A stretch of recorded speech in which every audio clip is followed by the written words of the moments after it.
warahmatullahi wabarakatuh. Kami dari kelompok 6. Hari ini kita akan menjelaskan tentang karakteristik media massa. Perkenalkan, nama saya Mutiara Nizara, NPM terakhir 286. Saya Manatim Zaidun Namizaki, NPM terakhir 145. Saya Derian Isya Amanda dengan NPM akhir 038. Saya Muhammad Farhanuddin dengan NPM akhir 0019. Dan saya sendiri Gansaris Probiansyah dengan NPM terakhir 301. Selamat menyaksikan. Media adalah alat untuk menyampaikan pesan dari komunikator kepada khalayak. Dan media massa adalah alat untuk menyampaikan pesan dari sumber media kepada khalayak menggunakan surat kabar, film, radio, dan televisi. Media massa mampu menimbulkan serempak cepat di antara khalayak yang besar dalam menerima pesan disebarkan. Menurut Marcel McLuhan, media adalah pesan bagi organisasi media kepada khalayak. Media massa menyebarkan berita dan pesan kepada masyarakat luas. Media massa adalah media yang menyampai masyarakat luas seperti surat kabar, majalah, radio, televisi, dan film. Media massa memiliki tugas untuk menghibur dan memberikan informasi secara fakta dan benar kepada publik. Komunikator politik menggunakan berbagai media seperti televisi, radio, pers, film untuk mengirim pesan persuasif kepada khalayak. Media dipilih berdasarkan isi pesan dan kepemilikan media oleh khalayak. Media massa dibagi menjadi dua, yaitu media massa cetak dan media elektronik.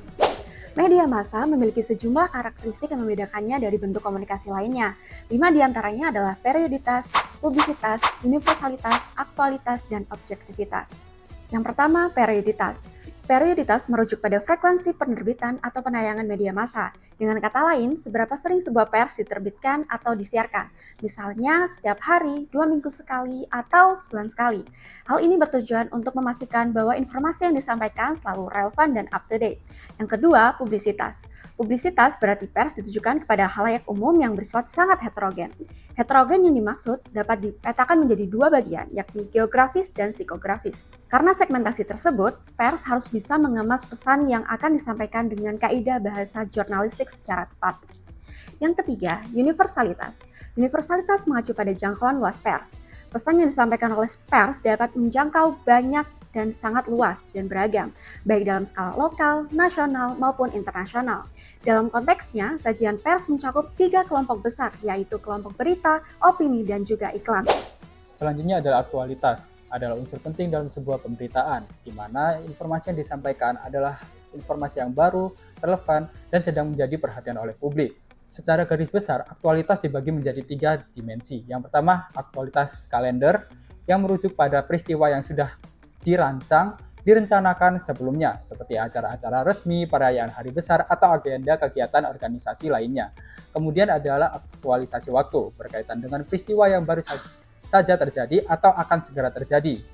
Berita-berita seperti bencana alam, kecelakaan, atau peristiwa mendadak lainnya termasuk dalam kategori ini.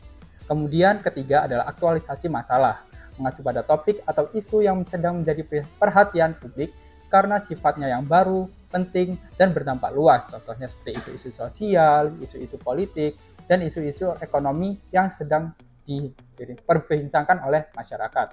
Selanjutnya adalah objektivitas. Objektivitas ini sangat penting. Setiap berita yang disampaikan haruslah akurat, dapat dipercaya, dan tidak memihak. Tujuannya adalah untuk memberikan informasi yang benar kepada pembaca tanpa mempengaruhi opini mereka. Faktualitas. Berita harus didasarkan pada faktualitas, yaitu berdasarkan pada fakta yang sebenarnya, sehingga pembaca dapat mempercayai informasi yang disampaikan.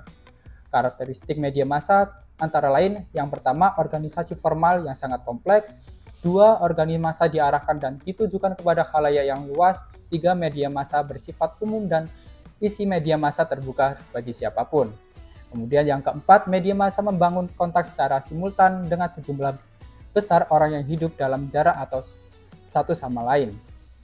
Nah, kemudian ada perkembangan media massa. Di dalam dunia media massa terdapat suatu fase perkembangan, yakni masa-masa media massa mengalami naik turun serta pembaruan. Adapun fase-fase perkembangan media massa dapat dikategorikan seperti ini. Yang pertama, media massa tradisional. Media seperti televisi, buku, dan majalah yang umumnya bersifat satu arah, di mana informasi mengalir dari produsen ke konsumen.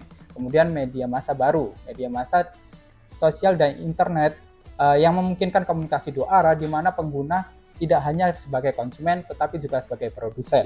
Selanjutnya adalah contoh karakteristik media massa. Yang pertama ada radio. Radio memiliki audio base. Audio base itu adalah radio hanya mengandalkan suara untuk menyampaikan informasi sehingga lebih mengutamakan aspek pendengaran. Radio memiliki mobilitas tinggi, pendengar dapat mengakses radio di mana saja. Dan radio adalah interaktif, pendengar dapat menghubungi stasiun radio untuk berpartisipasi dalam acara melalui telepon atau pesan teks. Selanjutnya, radio memiliki segmentasi audiens, di mana radio sering mengarah pada segmen audiens tertentu. Misalnya memiliki radio berita, radio musik, dan radio talk show. Yang kedua adalah televisi. Televisi memiliki audiovisual yang di mana televisi menggabungkan suara dan gambar untuk menyampaikan informasi.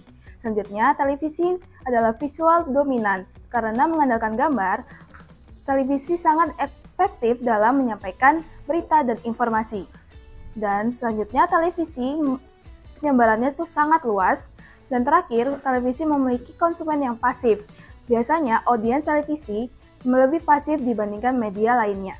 Contoh yang ketiga, media cetak. Media cetak seperti surat dan majalah.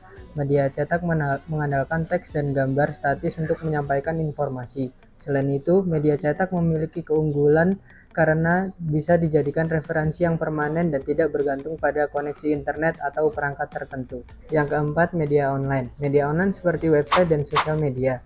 Dalam media online, pengguna dapat berinteraksi secara langsung, memberikan komentar, atau berbagi konten dengan mudah. Selain itu, media online dapat diakses di mana saja dan kapan saja. Jadi, dari keempat contoh di atas, kesimpulannya adalah setiap media memiliki kekuatan dan kelemahan sendiri dalam hal cara menyampaikan pesan dan menjangkau audiens. Keberagaman ini penting untuk memperkaya pengalaman komunikasi massa. Sekian dari kami. Wassalamualaikum warahmatullahi wabarakatuh.